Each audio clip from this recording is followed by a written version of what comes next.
Je vais positionner mon entonnoir au centre et au fur et à mesure transvaser les couleurs. Non mais je suis en pleine vidéo là. Ouais, mais excuse-moi de te déranger, je cherche l'entonnoir là, j'ai des cubis à verser dans des bouteilles. Je vois pas de quoi tu parles. Sous l'évier peut-être? Ben je vais venir, je vais t'aider à le trouver. C'est inacceptable! Désolée.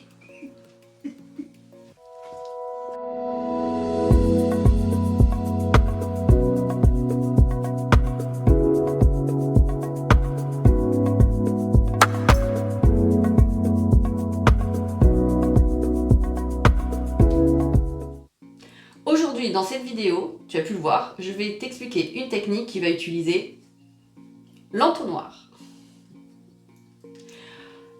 Très pratique pour verser des liquides, mais on peut le détourner et s'en servir pour faire une réalisation en pouring.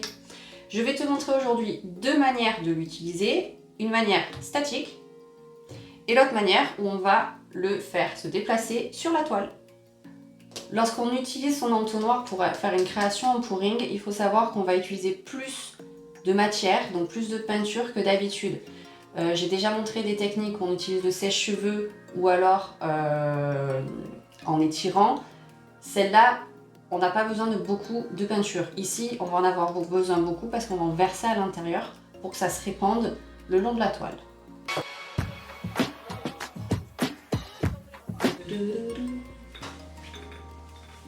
Préparer tout mon matériel là-dedans. Donc 5 pots pour mes 5 couleurs. Et un plus gros pot pour mettre ma base, le blanc. J'ai acheté chez Centracor un lot de petites boîtes. Elles sont super pratiques parce qu'elles sont graduées. Donc ça va me permettre de faire mes mélanges de manière plus précise en évitant de sortir une balance. Donc elles sont graduées de 5, 10, 15 et 20. C'est parfait. Je vais faire 20 ml à chaque fois pour mon mélange. 20 ml de peinture, 20 ml d'eau et 20 ml de colle.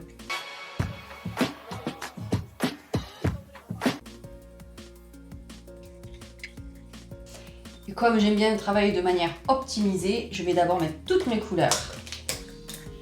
Et ensuite, la colle, puis l'eau. Le suivant, je vais faire un mélange de bleu et de noir pour obtenir un bleu assez foncé, bleu marine.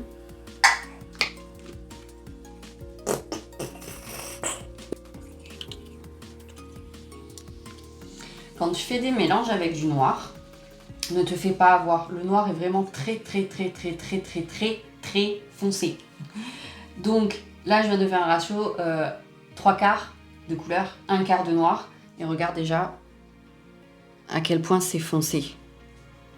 Donc, ne te fais pas avoir en mettant moitié-moitié. Vraiment, le noir par petites touches permet vraiment de rehausser une couleur.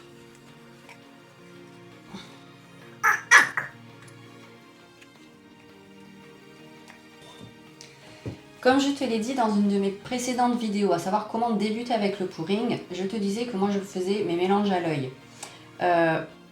Parce que chaque peinture a une texture, une viscosité différente. Là, celle-ci, elle est très liquide, donc je ne vais pas mettre autant d'eau que de peinture et de colle. Donc c'est à toi d'ajuster vraiment ton mélange en fonction du type de peinture que tu as pour essayer d'avoir des mélanges assez homogènes. Hein, pourquoi j'en ai un de plus? Ben, j'ai mal compté. Et maintenant le blanc. Donc le blanc, je vais en mettre plusieurs fois. Hop, 40. Et encore une fois, 60.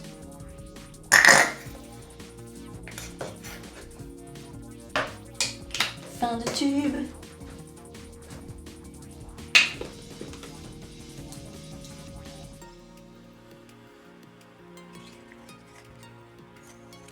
Et voilà, donc j'ai mes 4 couleurs et mon blanc de base. Je fais un peu de ménage avant de passer à la colle. Je vais réutiliser mes mêmes petits pots gradués pour mettre de la colle. Comme ça va me permettre de récupérer le fond de peinture qui reste. C'est lourd les bidons. Hop. Voilà, je vais tous les aligner et les remplir en même temps. Travail à la chaîne.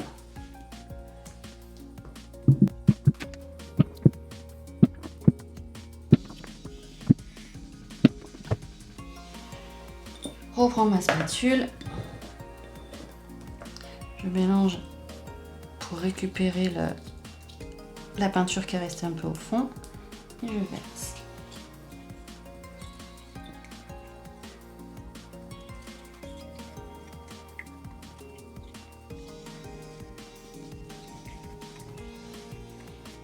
L'inconvénient quand on prépare du blanc avec de la colle blanche, la différence entre les deux ne se voit pas. Donc il faut vraiment bien insister sur le mélange parce qu'on ne voit pas la démarcation.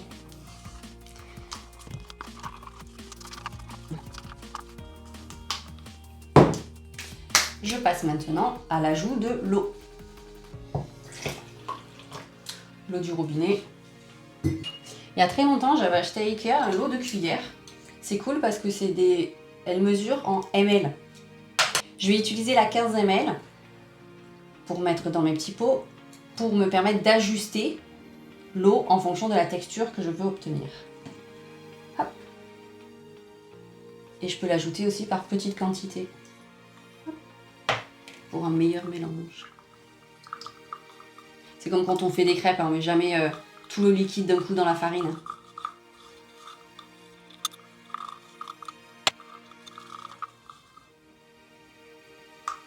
Et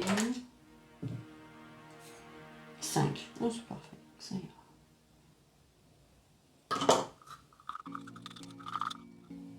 Je te rappelle la texture de miel. Super. Ah, j'ai dit que je voulais utiliser ça. C'est vrai que j'ai pas utilisé ça du coup pour récupérer l'eau. Moi, je vais mettre dedans.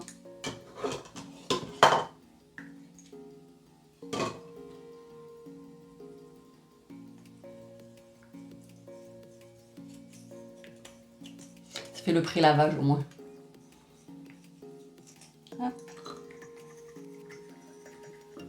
Ouais, c'est mieux. Ouais. Bon, tu n'as pas besoin de voir en détail comment je fais pour remuer. Tu sais comment on fait. Je vais arrêter la caméra. On se retrouve dans un instant quand tout sera prêt. J'en ai aussi profité pour protéger la table, préparer le plateau. Dernière chose à faire avant de commencer, concernant les mélanges, je vais rajouter dans chacun d'eux 2 gouttes de silicone. Pourquoi le silicone? Parce que c'est un produit miracle pour faire de belles cellules.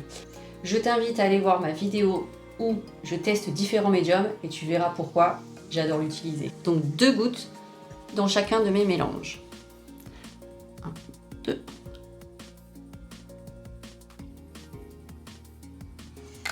Pas dans la peinture blanche, pas dans ma base. Uniquement dans mes couleurs. Et je mélange, mais pas trop. Faut pas faire la grosse émulsion.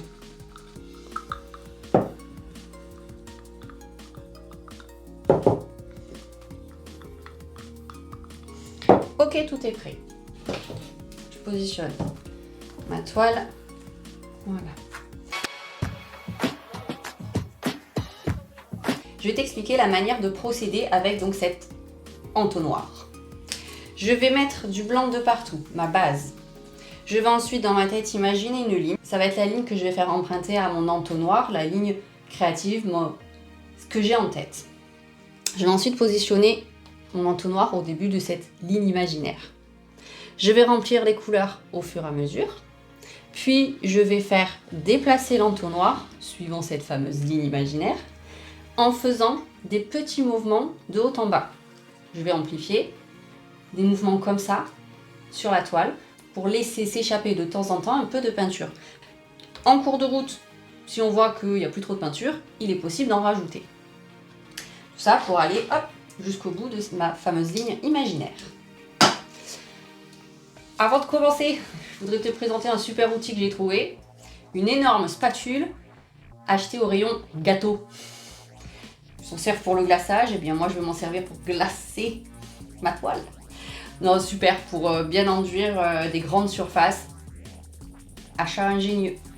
On trouve plein de choses finalement dans la cuisine. L'entonnoir c'est de la cuisine, la spatule de la cuisine. Je te réserve une future vidéo avec aussi un outil qui vient de la cuisine. Je décale un peu, j'ai peur d'en mettre de partout. On y va. Oh, c'est génial cette spatule.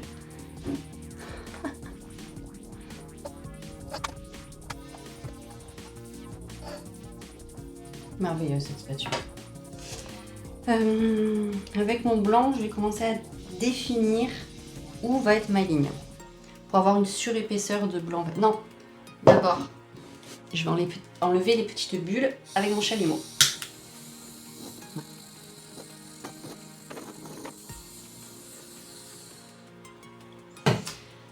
Donc, je vais maintenant définir plus ou moins où va être ma fameuse ligne.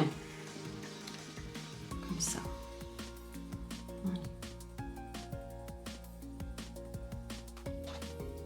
Super. Mon entonnoir. Et je vais donc remplir de couleurs au fur et à mesure. Il faut bien que l'entonnoir soit en contact avec la toile, faut pas le laisser en l'air, il faut vraiment que ça touche, que ça appuie.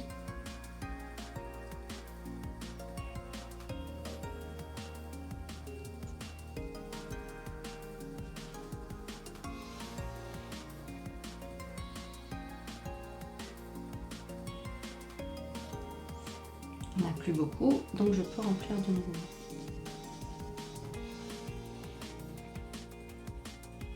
On voit bien que c'est rempli, ça ne se vide pas, parce que j'exerce une pression sur ma toile.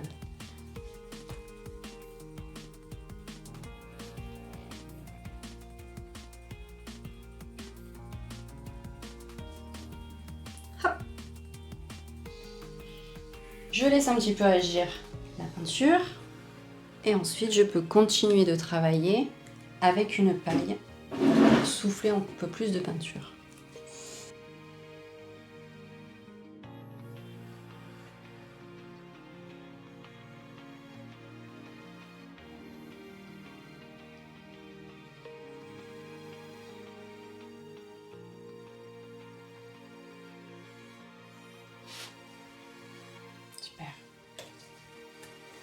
Et je chauffe de nouveau pour faire apparaître les cellules.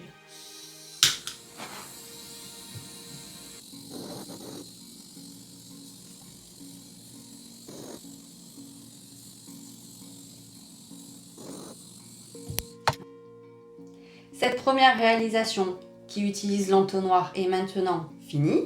Je vais la mettre de côté pour la faire sécher, libérer de la place et on va passer à la suivante où là, l'entonnoir ne va pas se déplacer mais va rester de manière plus statique.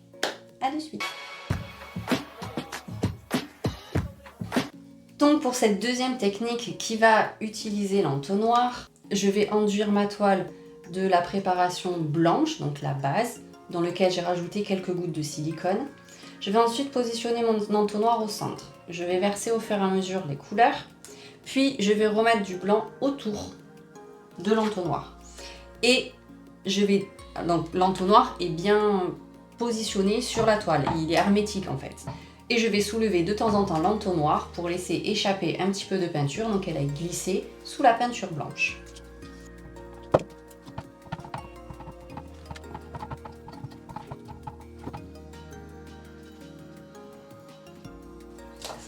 Je positionne donc au centre l'entonnoir et j'appuie fermement sur la toile pour pas que la couleur commence à s'échapper.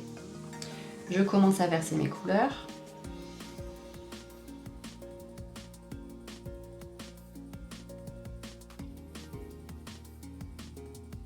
Et je mets du blanc de nouveau tout autour.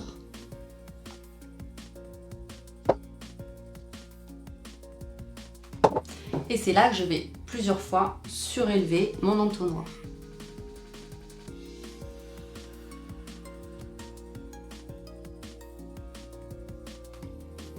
J'ai plus de peinture, le plus délicat, il va bien falloir mettre son doigt pour boucher l'entonnoir pour éviter que la couleur goûte sur tout ce qu'on est en train de créer. Hop. Et là, je vais laisser agir la force centrifuge pour essayer d'évacuer tout ça. Wouhou! Mal centré.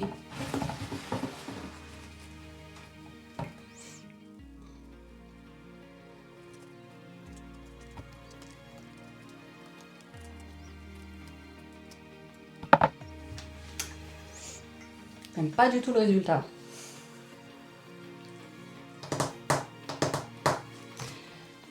Bon, je vais essayer de retravailler ça. Je vais rajouter un peu de blanc comme ça.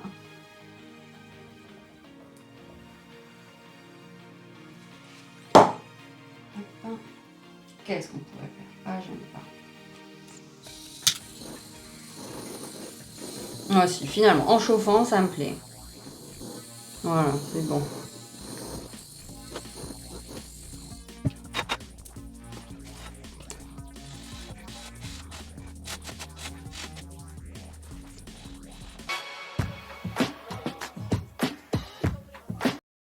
Allez, voici la première réalisation. Elle est sèche et on peut maintenant en parler. L'avantage de la technique qui utilise l'entonnoir et le fait de se déplacer, je vais la comparer à la technique que j'ai expliquée précédemment dans une autre vidéo, à savoir celle du sèche-cheveux. On peut aussi créer une fameuse ligne imaginaire avec un sèche-cheveux, mais le résultat sera beaucoup plus précis avec l'entonnoir. Comme l'entonnoir, on le déplace lentement, on a plus le temps de réfléchir à la position de l'entonnoir, où on veut faire cette fameuse ligne. Donc voilà, on prend le temps de mieux créer. Le sèche-cheveux, c'est plus rapide, ça expulse. On maîtrise un petit peu moins le souffle de l'air qui sort du sèche-cheveux. Donc, un avantage pour l'entonnoir lorsque tu as quelque chose d'assez précis en tête pour ta création. Et voici la seconde réalisation sèche, celle où l'entonnoir était statique. Si on compare là aussi avec la technique où on utilise le sèche-cheveux, on voit que le produit a moins été agressé, dans le sens où quand on souffle avec le sèche-cheveux, c'est fort, c'est agressif, ça part vite le flux. Tandis que là, le fait d'avoir gentiment laissé se déplacer la peinture, donc la préparation, on voit des cellules plus agglomérées, plus formées, plus vraiment cellules humaines, quoi. Et ben moi, je les appelle les cellules épis de maïs, ça ressemble vraiment à ce qu'on peut retrouver en épis de maïs. Tandis qu'avec la technique du sèche-cheveux, c'est plus étalé. Voilà un avantage à utiliser l'entonnoir.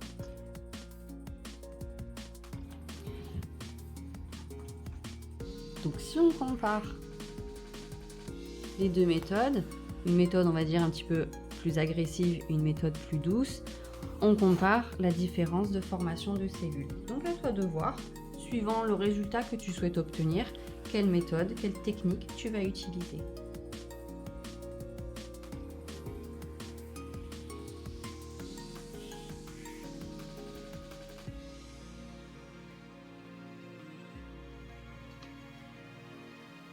Bon, les deux toiles ne sont pas encore vernies parce que j'ai commandé par internet un produit que j'aimerais utiliser surtout sur celle-ci. À voir celle-là, on verra le résultat, mais j'ai envie d'utiliser un nouveau produit que j'ai acheté, donc j'attends la livraison pour essayer de rehausser ce qui a été fait là. Donc si ça me plaît, je te montrerai le résultat final de cette toile. Celle-ci aussi, j'ai envie de la retravailler, d'apporter des choses supplémentaires.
Cette vidéo est à présent finie. J'espère que tu vas filer dans ta cuisine, fouiller et récupérer ton entonnoir pour l'utiliser lors de tes prochaines créations.